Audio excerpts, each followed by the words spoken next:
अस्सलाम वालेकुम स्टूडेंट्स, आज हम इलेक्ट्रोमैग्नेटिज्म का 8th लेक्चर स्टार्ट कर रहे हैं और आज का हमारा टॉपिक है गैल्वानोमीटर।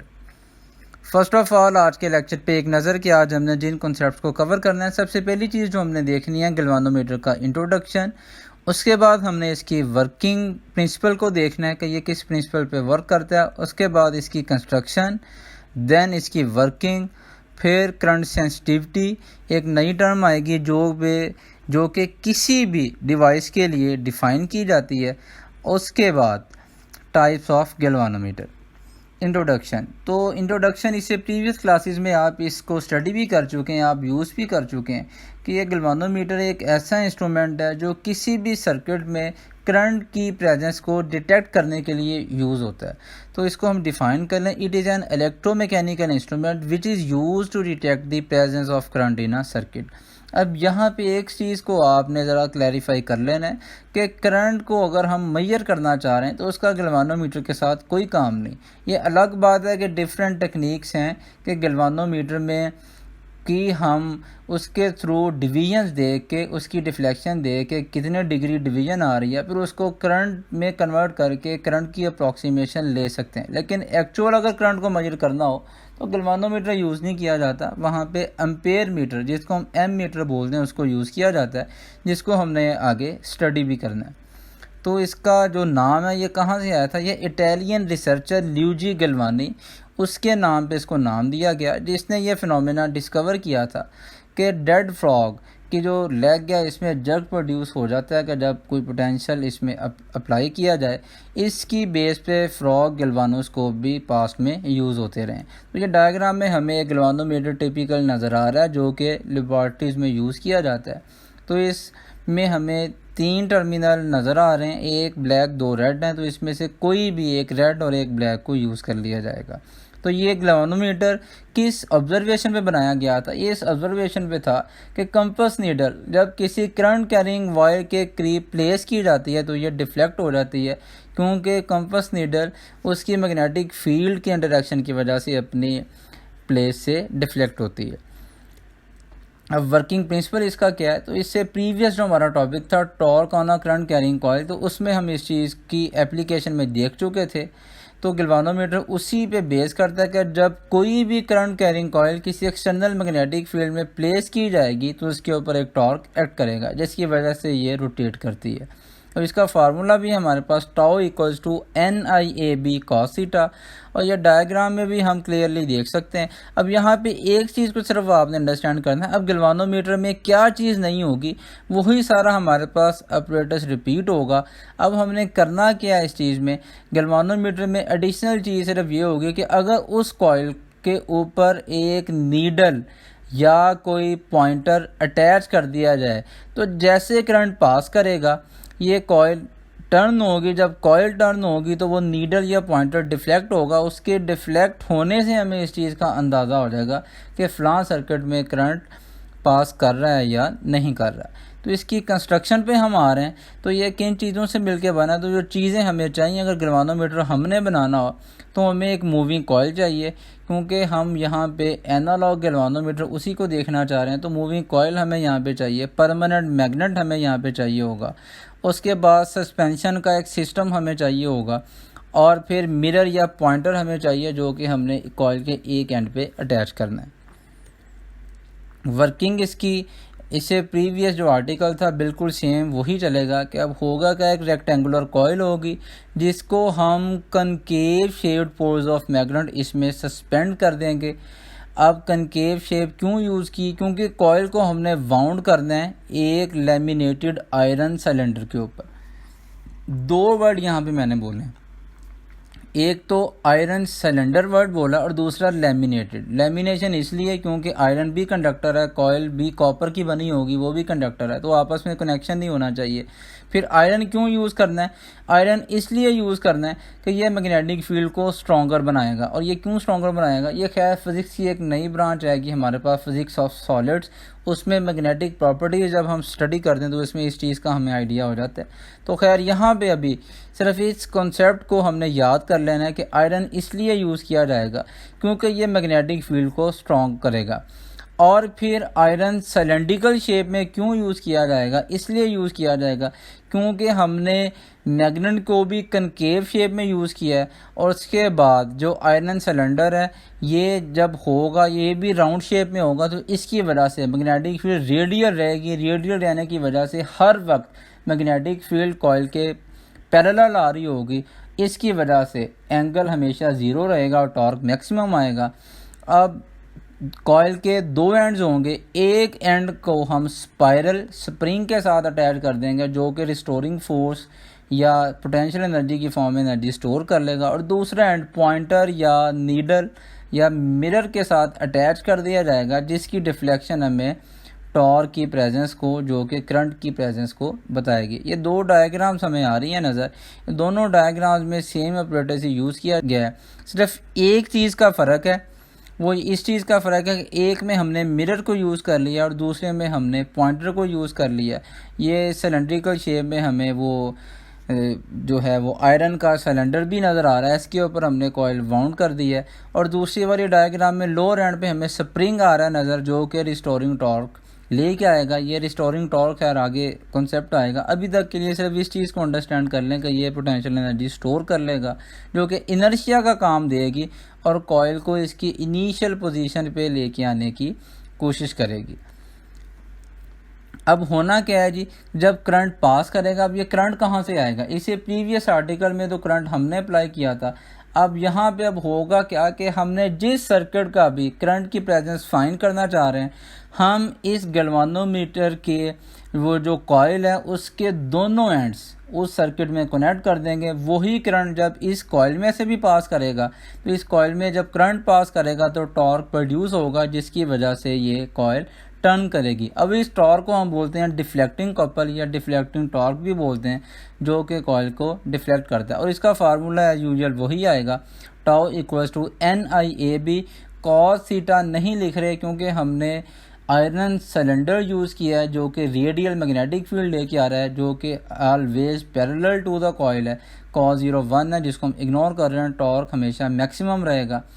अब जब ये कॉइल टर्न हो जाएगी तो उसकी वजह से वायर में ट्विस्ट आएगा, वायर में ट्विस्ट आएगा तो उसकी वजह से एक टॉर्शनल कपल आएगा जो कि रिएक्शन का काम करेगा। ये कॉइल को, उस वायर को अनट्विस्ट करने की कोशिश करेगा। या दूसरा अगर हम बात समझना चाहें तो नीचे स्प्रिंग है जो कि रिस्टोर कर लेगा उस एनर्जी को जब स्टोर कर लेगा, ये रिस्टोरिंग टॉर्क लेके आएगा जो कि उस कॉइल को वापस इनिशियल पोजीशन पे लेके आने की कोशिश करेगा। और ये रिस्टोरिंग टॉर्क कितना आएगा, it will be proportional to the theta. Theta यहाँ पे डिफ्लेक्शन है, कितने डिग्री डिफ्लेक्शन आएगी करंट पास करने की वजह से।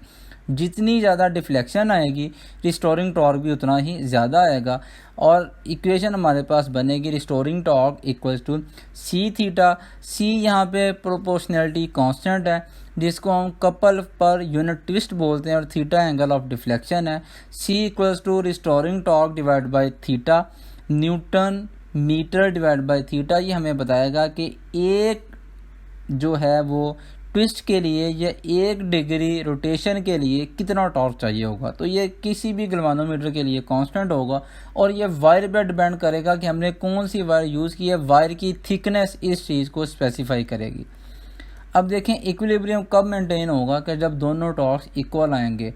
अब होगा क्या कि जैसे जैसे डिफ्लेक्टिंग टॉर्क इंक्रीज़ होगा वैसे वैसे रिस्टोरिंग टॉर्क भी इंक्रीज़ होता जाएगा, और एक ऐसा पॉइंट आएगा जब रिस्टोरिंग टॉर्क डिफ्लेक्टिंग टॉर्क के इक्वल आ जाएगा, तब क्या होगा कि कॉइल रेस्ट पे आ जाएगी।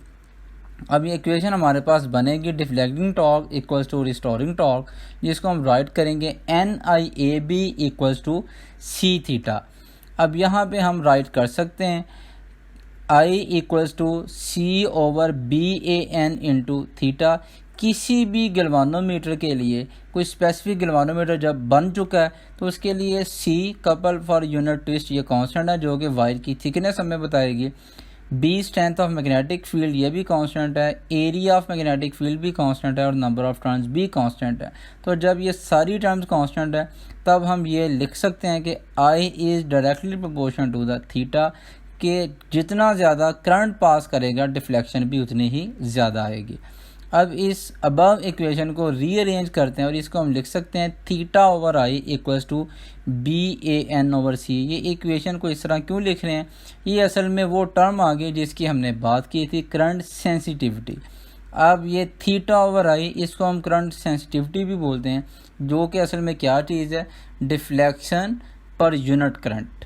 अब दो गैल्वानोमीटर है हमारे पास, दोनों की सेंसिटिविटी को अगर हम कंपेयर करना चाह रहे हैं, अगर हम आई को कांस्टेंट रखेंगे, दोनों में सेम करंट पास कर रहा है, मतलब सेम सर्किट था, दोनों को बारी बारी लगा के देखा तो सेम करंट के लिए जो ज़्यादा डिफ्लेक्शन दे देगा वो गैल्वानोमीटर ज़्यादा सेंसिटिव होगा। तो असल में ये थीटा ओवर आई इस तरह आप लोगों ने अंडरस्टैंड करना है।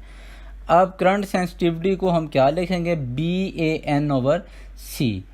तो अब इसको इंक्रीज़ करना है। अब हम अच्छा गैल्वानोमीटर अगर बनाना चाह रहे हैं तो अच्छा जो है वो गैल्वानोमीटर या ज़्यादा सेंसिटिव जो गैल्वानोमीटर, वो ऐसा गैल्वानोमीटर होगा जो स्मॉल करंट के लिए लार्ज डिफ्लेक्शन दे दे।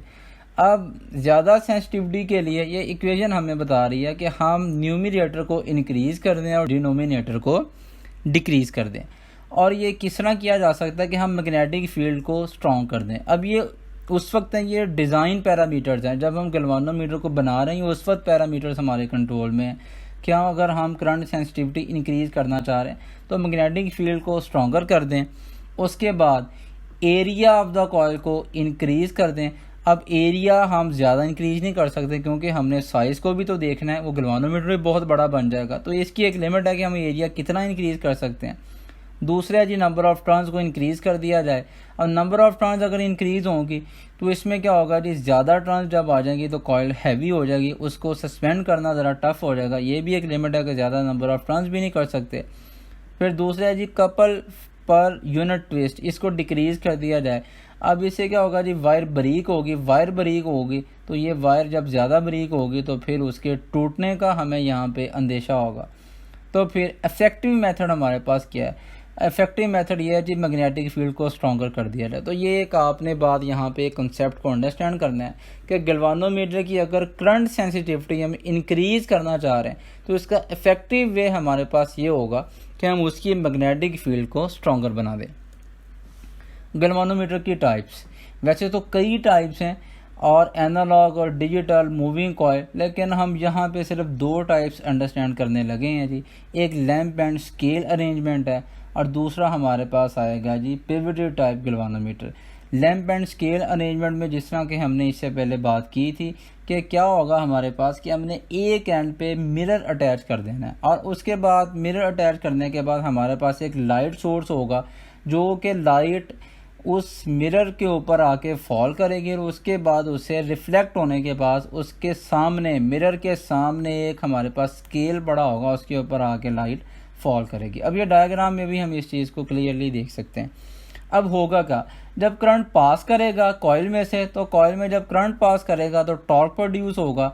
जब टॉर्क प्रोड्यूस होगा उसकी वजह से कॉइल टर्न करेगी, कॉइल टर्न करने की तो मिरर टर्न होगा, मिरर टर्न होगा तो वो स्केल के ऊपर जो स्पॉट आ रहा था लाइट का वो भी अपने प्लेस से हट जाएगा, वो सेंटीमीटर्स में हमारे पास आ जाएगा। अब जितना ज़्यादा करंट पास करेगा वो स्पॉट भी उतने सेंटीमीटर मूव करेगा। तो इस तरह हमें आइडिया हो जाएगा इस चीज़ का कि जो करंट है वो कितना फ्लो कर रहा है। अब यहाँ पे जो फाइनल कंक्लूजन लाइन है हमारे पास क्या है जी, displacement of the spot is proportional to the deflection. अब डिफ्लेक्शन कितनी आएगी, ये स्पॉट कितने सेंटीमीटर मूव किया ये हमें स्पॉट ने बताना है, और डिफ्लेक्शन कितनी आनी जितना ज़्यादा करंट पास करेगा।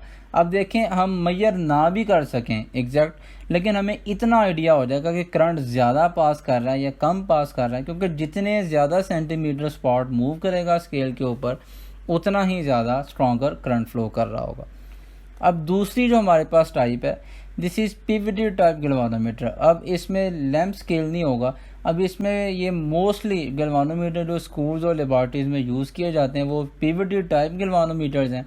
और इसमें होता क्या है जी, गैल्वानोमीटर को फिक्स कर दिया जाता है दो ज्वेल्ड बेरिंग्स में। ज्वेल्ड बेरिंग ये ज्वेलरी से वर्ड है, ये असल में जो हैं ये ज्वेलरी वाले जो स्टोन्स हैं ये वो स्टोन्स हैं असल में इनकी फ्रिक्शन बहुत कम होती है, तो इनको यूज़ किया जाता है।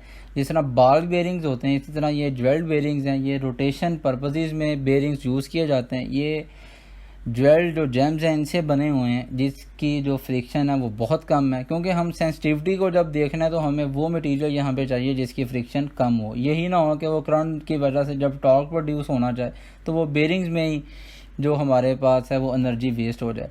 अब फिर रिस्टोरिंग टॉर्क किसने प्रोड्यूस करना है, ये हेयर स्प्रिंग दोनों एंड पे होंगे जो कि कंप्रेस हो जाएंगे। अब स्प्रिंग का फिनोमेना आप देख सकते हैं, ये हमें यहाँ पे दो एंड पे T1 और T2 डायग्राम में भी नज़र आ रहे हैं। जैसे ही कॉइल में ट्विस्ट आएगा ये स्प्रिंग कंप्रेस हो जाएंगे। जिस तरह आपने कोई स्प्रिंग है उसको अगर आप दबा दें तो उस दबाने की वजह से वो कंप्रेस हो जाएगा और उसमें रिस्टोरिंग टॉर्क रिस्टोरिंग फोर्स आ जाएगी। जैसे ही आप अपना जो हैंड है वो फोर्स रिमूव करेंगे तो वो वापस इनिशियल पोजीशन पे आए। तो यहाँ पे ये हेयर स्प्रिंग इस चीज़ का काम देंगे। और साथ हमने एलुमिनियम पॉइंटर एक अटैच कर दिया है। इस पॉइंटर की मूवमेंट हमें असल में बताएगी कि डिफ्लेक्शन कितनी आ रही है। अब जितना ज़्यादा करंट पास करेगा यह टर्न भी कॉइल में उतना ज़्यादा आएगा, जितना ज़्यादा टर्न आएगा उसकी वजह से डिफ्लेक्शन भी उतनी ही ज़्यादा आएगी। तो ये हमारे पास दूसरी टाइप हो चुकी है। तो इसके अलावा अब हमारे पास जो दो टर्म्स आ रही हैं वो सेंसिटिव गैल्वानोमीटर और डेड बीट गैल्वानोमीटर, ये मैं टाइप्स में शामिल कर रहा हूँ। ये वैसे गैल्वानोमीटर की प्रॉपर्टीज़ हैं। ऐसा गैल्वानोमीटर सेंसिटिव होगा जो कि स्मॉल करंट के लिए लार्ज डिफ्लेक्शन दे। ये खैर जब करंट सेंसिटिविटी में हमने जब बात की थी तो उस वक्त हम इस चीज़ को अंडरस्टैंड कर चुके थे। तो ऐसा गैल्वानोमीटर ज़्यादा सेंसिटिव होगा जो कि स्मॉल करंट के लिए लार्ज डिफ्लेक्शन देगा। और डेड बीट गैल्वानोमीटर ये भी एक गैल्वानोमीटर की टाइप है। असल में होता क्या है, गैल्वानोमीटर जब ज़्यादा सेंसिटिव हमने जब बना लिया, अब इसमें एक फ्लॉ आता है कि फ़र्ज़ करें कि जितना भी करंट हमारे सर्किट में था जब हमने गैल्वानोमीटर कनेक्ट किया इसने 5 पे जाके या 10 डिग्री पे जाके स्टॉप होना था, तो ये फौरी स्टॉप नहीं होता, ये फौरी नीडल 10 पे जाती है और फिर ऑसिलेट करना स्टार्ट कर देती है। अब हमें वेट करना पड़ता है कि जैसे ये स्टॉप होगी तो हमें पता जो है वो इस चीज़ का चल जाएगा ये 10 पे है, 11 पे है या 9 पे है, क्योंकि वो फिर ऑसिलेट कर, तो हमें वेट करना पड़ता है। ये बड़ा एनोइंग प्रोसेस है।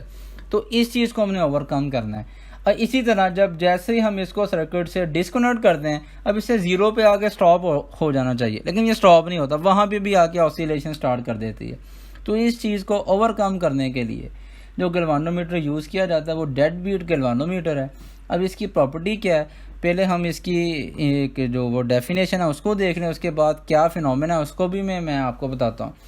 अब ऐसा गैल्वानोमीटर डेड बीट गैल्वानोमीटर होगा जिसमें कॉइल फौरी रेस्ट पे आ जाएगी जब इसमें से करंट पास करे या जैसे करंट पास करना बंद कर दे, दोनों केसेस में ये इसकी जो नीडल है फौरी स्टॉप हो जाएगी, फौरी रेस्ट पे आ जाएगी। इसको हम बोलते हैं डेड बीट गैल्वानोमीटर। और इसमें एडी करंट का प्रोसेस यूज़ किया जाता है। बहुत सारे प्रोसेस हैं आर्टिफिशियल, मोस्टली एडी करंट का प्रोसेस यूज़ किया जाता है। एडी करंट की वजह से जो फ्लक्स प्रोड्यूस होता है ये हमारी अप्लाइड जो टॉर्क है उसको अपोज करता है। ये एडी करंट खैर आगे जब हमारे पास ट्रांसफार्मर आएगा उसमें हम इस चीज़ को अंडरस्टैंड करेंगे। अभी तक के लिए सिर्फ आप इसको इसी तरह याद कर लें कि एडी करंट का प्रोसेस यूज़ किया जाता है। इसकी वजह से काउंटर टॉर्क प्रोड्यूस होता है जो कि अप्लाई टॉर्क को अपोज करता है और ये जल्दी रेस्ट पे आ जाती है। उम्मीद है कि ये लेक्चर आपने अंडरस्टैंड कर लिया होगा। इंशाल्लाह इस सीरीज़ को आगे कंटिन्यू रखेंगे। Till then wait for the next video.